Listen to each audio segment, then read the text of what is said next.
ডিসেম্বরের শেষ প্রান্তে এসে দাঁড়িয়েছি। সামনে বড়দিন, তারপর নববর্ষের সূচনা হবে। চারিদিকে শুধু পিকনিকের আমেজ। ওয়েলকাম ব্যাক ফ্রেন্ডস, আমি সুজয় দা গাইড টু ইউটিউব চ্যানেলে তোমাদের সকলকে স্বাগত। আজ চলে এসেছি একটি সম্পূর্ণ অফ পিক স্টেশন পূর্ব বর্ধমানের। জায়গাটার নাম হচ্ছে মানা ফরেস্ট স্পট। পাশেই সেই দামোদর নদী, যেখান থেকে প্রচুর পরিমাণে বালি তোলা হয়ে থাকে। আর এই বালি তোলার যে দৃশ্য সেটা তোমাদের আজকে দেখাচ্ছি। তার পাশে রয়েছে একটা সুন্দর ফরেস্ট, এক কথায় অসাধারণ একটি জায়গা। যে জায়গাটা কিন্তু এক কথায় যেভাবে তোমাদের আমি বর্ণনা করতে চাই, যে কীভাবে বর্ণনা করে সেটা বুঝে উঠতে পারছি না। তোমরা খালি দেখো এর যে ন্যাচারাল ভিউ, আর যে এক কথায় এক্সিলেন্ট প্লেস। সম্পূর্ণ প্রাকৃতিক পরিবেশ, কোনো ঝুট ঝামেলা নেই, কোনো মানুষের কোলাহল নেই। সম্পূর্ণ প্রাকৃতিক পরিবেশে একটু সময় অতিবাহিত করতে চাইলে তোমরা চলে আসতে পারো বর্ধমান স্টেশন থেকে মাত্র 8 কিলোমিটার দূরে এই মানা ফরেস্ট স্পটে। সর্বপ্রথম দ্য গাইড টু ইউটিউব চ্যানেলে শুধুমাত্র তোমাদের জন্য। বড়দিন থেকে ইংরাজি নববর্ষের কাউন্টডাউন শুরু হয়। শীতের আমেজ সঙ্গী করে শুরু উৎসবে। আর এই উৎসব শীত যাপনের। শীতের দাপট একটু কম, তাতে কোনো পরোয়া নেই। সোনালী রঙের বালি কুলকুল করে বইছে দামোদর, স্বচ্ছ শীতল তার জল। তারপরে সবুজ আলু জমি, হলুদে ভরা শস্যের ক্ষেত। এদিকে চলছে রান্না বান্না, অন্যদিকে দামোদরের জলে পা ডোবানোর মজা নিলেন প্রকৃতি প্রেমিকরা। নাচে গানে হুল্লোড়ে উৎসবের পরিবেশে বর্ধমানের এই চরমানা দ্বীপটি। বর্ধমানের জনপ্রিয় পিকনিক স্পটগুলোর মধ্যে অন্যতম চরমানা বৈতানপুর এই দামোদরের তীরের পিকনিক স্পট। সবুজ আলু ক্ষেত, হলুদ ফুলে ফুটে থাকা শস্য ক্ষেতের পাশ দিয়ে হেঁটে যাওয়া চড়ুই ভাতের আনন্দে বাড়তি মাত্রা যোগ করে এখানকার পরিবেশ।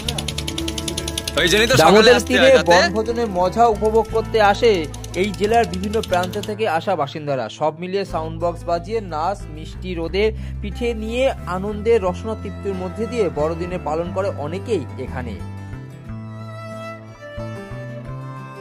তো ফ্রেন্ডস, তোমরা যদি এখানে আসো তাহলে এই পিকনিক স্পট থেকে সামান্য কিছু দূরেই রয়েছে একটি রিসর্ট, সেখানে তোমরা ঘুরে দেখতে পারো। তাছাড়া এখানেই চরমানা বৈতানপুর পঞ্চমুখী হনুমান মন্দিরটি তোমাদের অবশ্যই দেখতে হবে। সেটি আমার গাইড টু দ্য ইউটিউব চ্যানেলে রয়েছে, তোমরা সেখান থেকে দেখে নিতে পারো। আই কার্ড এবং ডেসক্রিপশনে লিঙ্ক দিয়ে দেবো, অবশ্যই তোমরা সেখান থেকে দেখে নিতে পারো। এছাড়া একদিনে বর্ধমানের ট্যুরের লিঙ্ক রয়েছে, সেটা তোমরা দেখে নিতে পারো। সেখানে এই মন্দিরের সম্পর্কে যাবতীয় তথ্য তুলে ধরেছি, অবশ্যই তোমরা দেখতে পারো। এবং সব থেকে বড় বিষয়, এখানকার এই পিকনিক স্পটটি সত্যি কথায় এক অনবদ্য লোকেশনে অবস্থিত। দামোদরের কোলে এই অসাধারণ পরিবেশটি তোমাদের অবশ্যই ভালো লাগবে। সবুজে ঘেরা এই বনাঞ্চলের মধ্যে পাশ দিয়ে চলেছে কুলকুল করে বয়ে চলা দামোদর নদী। আর সেখানে সেই সোনালী যে বালি, অর্থাৎ এই লালচে কালারের বালির উপরে তোমরা অনেকটা দূর হেঁটে নেমে যেতে পারবে দামোদরের মধ্যে। চারিদিকে বালি তোলার কাজ চলছে, তোমরা দেখতেই পাচ্ছ বন্ধুরা। এবং এই সবুজে ঘেরা পরিবেশের মধ্যে তোমরা একদিনের আনন্দ করে পিকনিক করে নিতে পারো, ঘুরে নিতে পারো আশেপাশে অঞ্চলগুলো।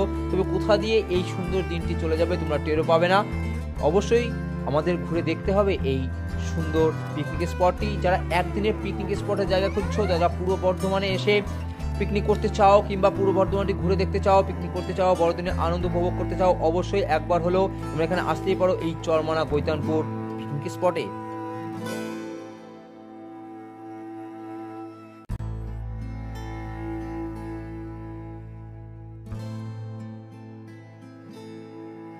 বিশেষ করে প্রকৃতি প্রেমিকদের কাছে, যারা বিভিন্ন ধরনের একদম ন্যাচারাল প্রকৃতি পরিবেশের মধ্যে একটা দিন, একটা সময়, একটা মুহূর্ত উপভোগ করতে চাও, তাদের জন্য অবশ্যই অবশ্যই অবশ্যই একটা খুব সুন্দর জায়গা হতে চলেছে। অবশ্যই স্টেশন থেকে একটু অনেকটা ভিতরে, কিন্তু কি করা যাবে বন্ধুরা, একদম দামোদরের কোলে অসাধারণ একটি পিকনিক স্পট। তোমাদের একটু কষ্ট করে আসতেই হবে এতটা দূর। যোগাযোগ ব্যবস্থা আমি বলছি খুব বেশি ভালো নয়, তবে অবশ্যই তোমরা একবার শীতকালে এই ডিসেম্বর জানুয়ারি মাসে ঘুরে যেতে পারো। এই জায়গা থেকে খুব ভিড় হয়। আমি তোমাদের জন্য এই জায়গাটি সন্ধান দিলাম। যদি তোমাদের ভালো লাগে অবশ্যই লাইক কমেন্ট শেয়ার করে দিও।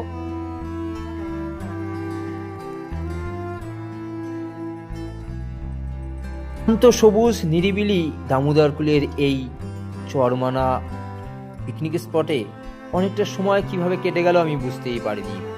একদিকে সবুজের আহ্বান, অন্যদিকে দামোদরের বয়ে চলা এই নিরন্তর গতি। তার মধ্যে দূর প্রান্তে অনেক দূরে তারা মানুষরা চলেছেন তাদের নিজেদের কর্মক্ষেত্রে, নিজেদের গন্তব্যে।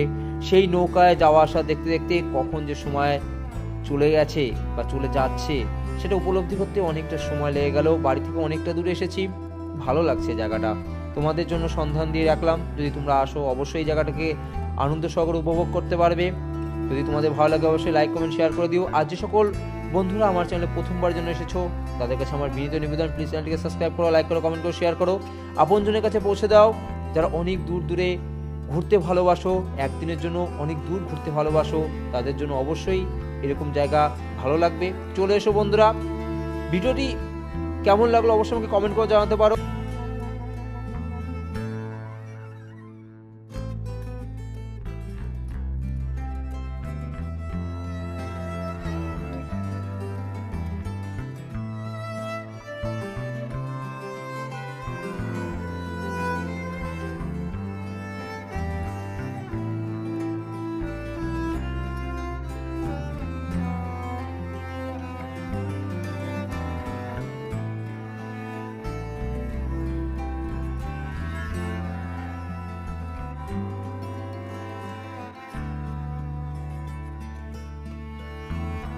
তো ফ্রেন্ডস, এখন বাড়ি যাচ্ছি। ভিডিওটি যদি ভালো লাগে অবশ্যই লাইক কমেন্ট শেয়ার করে দিও। ভিডিওটি দেখতে শেষ পর্যন্ত দেখার জন্য অসংখ্য ধন্যবাদ। কেমন লাগলো তোমাদের এই জায়গাটা আমাকে অবশ্যই কমেন্ট করে জানিও। অবশ্যই সাবস্ক্রাইব।